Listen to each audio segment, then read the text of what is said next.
আসসালামু আলাইকুম। বাংলাদেশ জিম্বাবুয়ে সিরিজের ফার্স্ট ম্যাচ টি-20 সিরিজের আজকে প্রথম ম্যাচ খেলা হয়েছে সন্ধ্যা 6টায় চট্টগ্রাম জহুর আহমেদ স্টেডিয়ামে। বাংলাদেশ টসে জিতি হেত করে ব্যাটিংয়ে আমন্ত্রণ করছে। এরপরে বোলিংয়ে বাংলাদেশ খুবই দুর্দান্ত, যদি কেরিয়ার সেরা বলা যায়। তাসকিন আহমেদ আর সাইফুদ্দিন দীর্ঘ একটি বছর পর আবারও কামব্যাক করছেন আন্তর্জাতিক ক্রিকেটে। তারা দুর্দান্ত ছিলেন, একদম দুর্দান্ত। একজন ছিলেন আমাদের শেখ মেহেদী, অত্যন্ত দুর্দান্ত বল করেছেন। তাসকিন ভাই আপনার 4 ওভার বল করে 14টি রান দিয়ে 3টি উইকেট তুলে নিলেন। আর হচ্ছে সাইফুদ্দিন ভাই হচ্ছে আপনার 4 ওভার বল করে 3টি উইকেট নিয়ে 15টি রান দিলেন। ওকে, এটা বলাই যায় যে কিন ভাই আর সাইফুদ্দিন ভাই ক্যারিয়ার সেরা বোলিং, এটা বলাই যায়।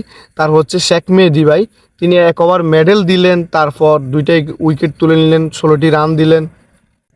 তাদের 7 উইকেটের পর তারা একটু ঘুরে দাঁড়াতে চাইছিল, তারা একটু মোটামুটি ভালো রান করছিল। পরে আমাদের যে বোলিং দুর্দান্ত ভয়ানক, তাসকিন, সাইফুদ্দিন এবং শেখ মেহেদীর দুর্দান্ত বোলিংয়ের কারণে 124 রানে তাদেরকে গুটিয়ে দেয়।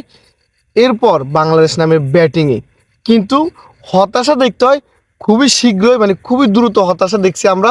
আমাদের ওপেনার লিটন ভাই খুবই বাজেভাবে মানে আউট হয়েছেন, খুবই মানে এটা নার্ভাস দিয়ে।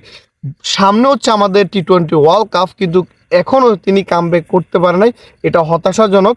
কিন্তু তানজিম ভাই তিনি অত্যন্ত ভালো করছেন, তিনি 67 রান করছেন, দুর্দান্ত খেলছেন। যেহেতু তার ক্যারিয়ারের প্রথম ম্যাচ আন্তর্জাতিক টি-20-তে, ক্যারিয়ারের প্রথম ম্যাচটাই তিনি দুর্দান্তভাবে খেললেন, দুর্দান্ত ব্যাটিং করলেন, 6-4 মারলেন, খুবই ভালো লাগছে।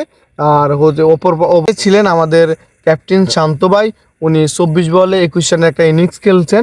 তো দুর্দান্ত ছিল সব মিলে। আমার মনে হয় যে আপনারা যে এখন যে ফার্স্টটি সিরিজ আছে বা এখন একটা খেলে ফেলছেন, জিতছেন, জয়লাভ করছেন, কিন্তু আমার কেন জানি মনে হইতেছে যে আমাদের আরও ভালো করার দরকার ব্যাটিং লাইন।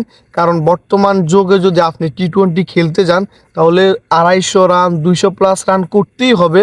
বা সেকেন্ড যদি তারা বোলিং করেন, যেভাবে আজকে বোলিং করছেন, যেভাবে আজকে ফিল্ডিং করছেন, এটা ঠিক আছে, মোটামুটি এটা মানা যায়, একদম ভালো করছেন। কিন্তু ব্যাটিংয়ের দিক দিয়ে আজকে যে আমরা ওভারগুলো খাইছি, 15 ওভার 3 বলে আমরা 124 রান করছি, এটা মানে একদম হতাশাজনক।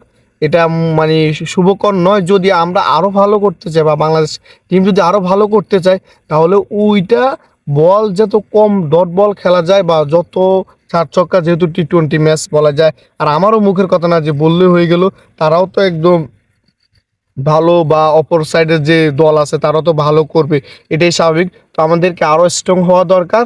আর যেহেতু আজকে জিম্বাবুয়ে খেলা দেখছেন, বা তাদের ফিল্ডিং মিস হয়েছে, অনেকগুলা মানে ভুল আছে, এই কারণে হয়তো বাংলাদেশ জিতছে বা বাংলাদেশ খুব ইজিলিভাবে জিতে গেছে। যদি আজকে অস্ট্রেলিয়া বা ইংল্যান্ডের সাথে খেলা হতো তাহলে বাংলাদেশ এত সহজে জিততে পারতো না। কারণ বাংলাদেশের যে ব্যাটিং লাইনে যে নার্ভাস সিস্টেমটা কাজ করে ওপেনিংয়ের ভিতরে, যেমন আমাদের লিটন ভাই, তাকে একবার বরখাস্ত করা হয়েছে জাতীয় মানে থেকে, দল থেকে, তারপরেও এখনও তিনি কেন যে করতেছে না এটাই বুঝতেছি না।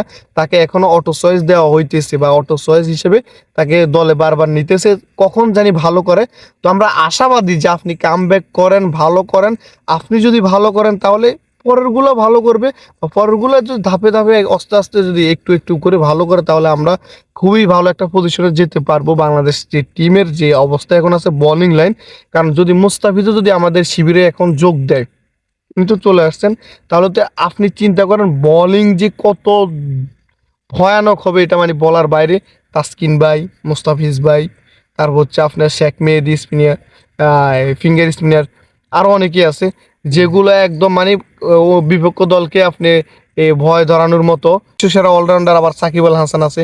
তো আমাদের দল কিন্তু এত হেলা খেলা না, আপনারা নিশ্চিন্তে অনেক কিছু করতে পারেন। শুধু আমাদের কিছু ভুল আছে কিছু কিছু জায়গায়, যেমন এই লিটন ভাইয়ের যে আউটটা, এটা খুবই নার্ভাস, খুবই হতাশাজনক। তো আমরা আশাবাদী যে সামনের ম্যাচগুলোতে আরও ভালো করবেন, আরও ভালো খেলবেন, এটাই আশাবাদী। আজকে এই পর্যন্তই। বাংলাদেশের জন্য শুভকামনা রইল সামনের ম্যাচগুলোতে যাতে জয়লাভ করে। এখানে শেষ করলাম। আসসালামু আলাইকুম।